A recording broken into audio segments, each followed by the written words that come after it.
General Wilson Badi welcomed his South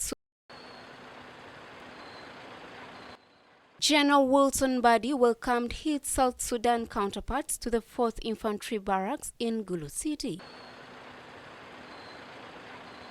The meeting is meant to broker peace along the international border between the two East African countries. The Ugandan Chief of Defense Forces says the meeting is also meant to weed out the two wrong rebel groups of the National Salvation Army, commonly known as NAS, and the Ugandan National Liberation Force, which are recruiting people in the refugee settlements along the Ugandan border stretch from Koboko to Kenya.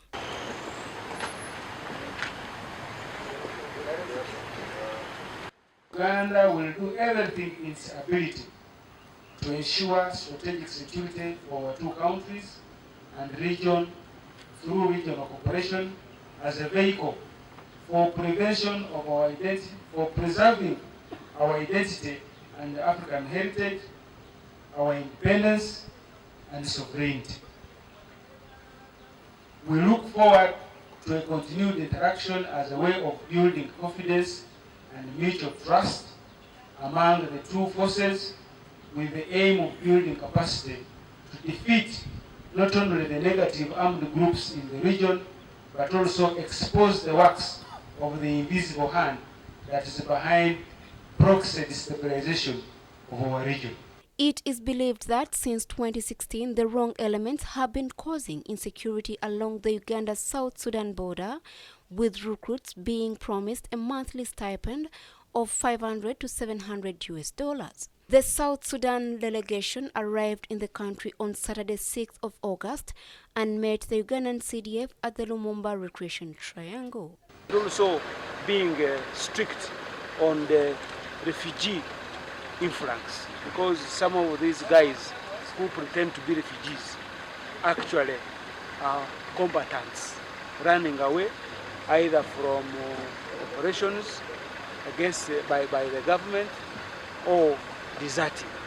This South Sudan delegation was led by General James Kawong Chowul, the Assistant CDF of the South Sudan People's Defense Forces in charge of training. General Kawong put emphasis on the need for the two countries to unite and forget the colonial boundaries. The meeting also served as a review of the recommendations of the Gulu 2020 Joint CDF meeting. The family which is not talking is not a family. Nobody today can accept that to have a problem with the UPDF or with the Uganda. Because during those days when we were in the fighting with the Khartoum government, it's the only UPDF that is telling us South Sudan. Even now, in the area of our area of Yemen and the border with the Congo, there are a lot of activities that if we don't handle ourselves well, situation may we can accuse ourselves and understand. But I'm really happy to discuss these issues with you, the counterpart, my brother in Uganda. These things are not serious to me.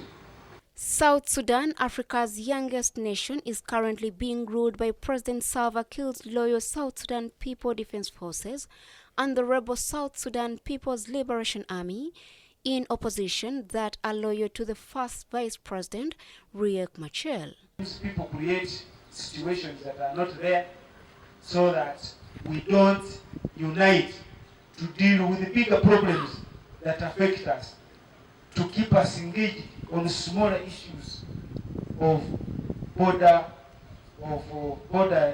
tensions between the communities, when actually they are strategic plans.